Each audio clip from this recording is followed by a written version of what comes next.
অন্নপূর্ণা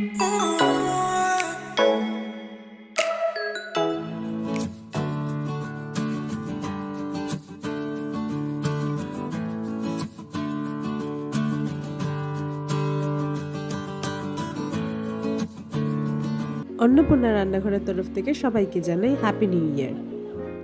নমস্কার বন্ধুরা, অন্নপূর্ণার রান্নাঘরে আপনাদের সবাইকে স্বাগত। আজকে আমি আপনাদের দেখাবো বাসন্তী পোলাও। বাসন্তী পোলাও করতে গিয়ে অনেকেরই হয় চাল গলে যায় জল মাপ করে ঠিক করে না দেওয়ার জন্য, কিংবা শক্ত থেকে যায়। আজকে আমি আপনাদের যেভাবে দেখাবো পোলাও রান্না, তাতে আপনাদের কোনোদিনই চাল গলেও যাবে না, আবার শক্তও থেকে যাবে না।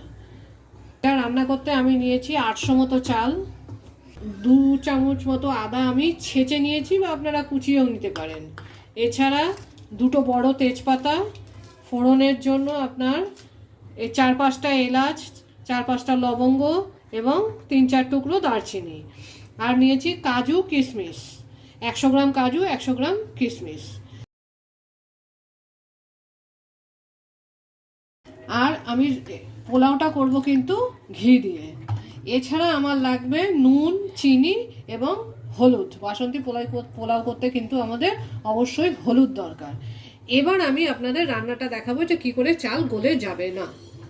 একটা ডেচকিতে আমি আগেই জল গরম হতে বসিয়ে দিয়েছিলাম, কোনো মাপ নেই। আমরা যেরকম ভাত বসাই সেরকমই জল দিয়েছি আমি। জলটা যখন খুব ভালো হয়ে একটু একটু নিচে বুড়বুড়িয়ে হয়ে ফুটতে শুরু করবে, তখন আমি আমার বাকি জিনিসগুলো এতে দেব। দেখুন আমার জলটা খুব ভালো গরম হয়ে নিচে থেকে ফুটে ফুটে বুড়বুড়িগুলো ওপরে উঠছে। এবার আমি আমার চালটা এতে দিয়ে দেব। চালের সাথে দিয়ে দেব আদা বাটাটা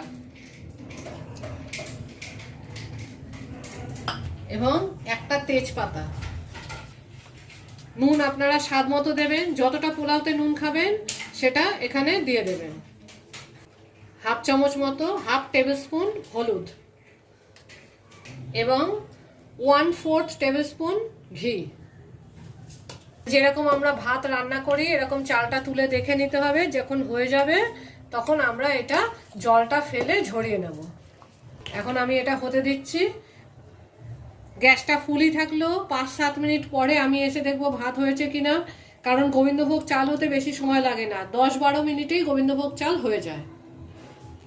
দেখুন আমাদের ভাতটা কিন্তু হয়ে গেছে। আমি আগেও 2বার দেখেছিলাম চালটা যাতে শক্ত না থাকে, সেই জন্য এভাবে হাত দিয়ে দেখে নিতে হবে। এভাবে দেখে নেবেন যে চালটা পুরো ঠিকঠাক হয়েছে কিনা, পুরো গলেও যাবে না আবার একদম শক্তও থাকবে না। যদি মনে হয় যে একটু জল কমে গেছে তাহলে একটু জল দিয়ে নেবেন। পোলাওতে কিন্তু চালটা ভালো করে ধুয়ে যাওয়া যাতে ফ্যান না থাকে, সেই জন্য ওই জন্যই আমি ঘি দিয়েছিলাম, যাতে চালটা কোনোভাবেই জড়িয়ে না যায় বা গলে না যায়। এইবার আমি পুরো জিনিসটা এবার আমি এখানে একটা ঝুড়ির ওপরে একটা ওড়না দিয়ে নিয়েছি নেটের, আপনারা নেটের যে কোনো কাপড় দিতে পারেন, দিয়ে এইটা ঢেলে দেবেন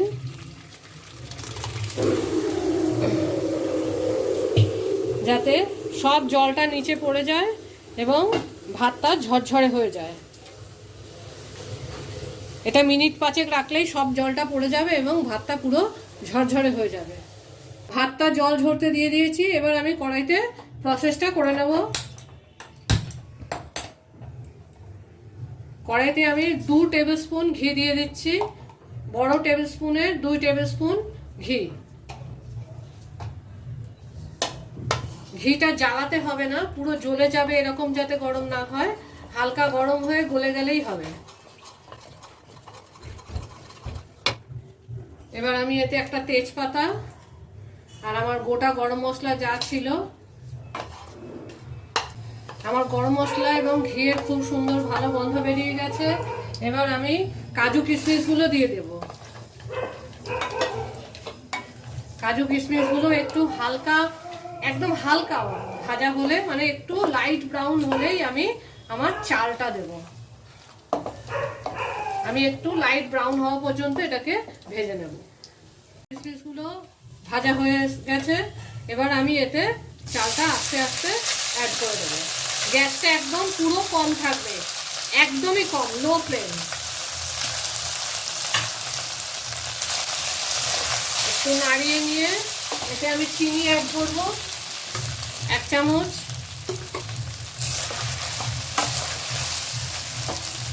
তারপরে আবার কিছুটা রাইস দিয়ে দেবো, আবার 1 চামচ চিনি অ্যাড করব, 1/2 চামচ ঘি অ্যাড করব,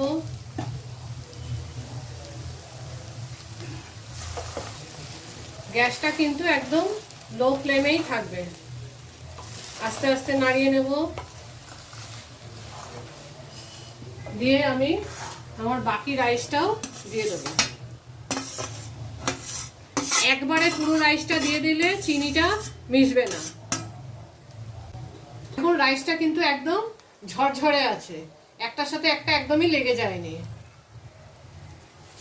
এবার ভালো করে মিশিয়ে নাড়তে হবে। গ্যাসটা আমি মিডিয়াম করে দিচ্ছি যাতে ঘি এবং চিনিটা গলে।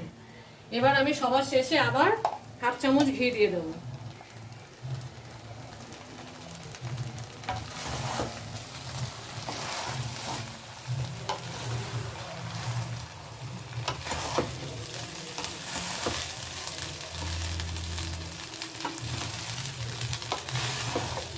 এইভাবে ভালো করে নেড়ে মিশিয়ে নিতে হবে।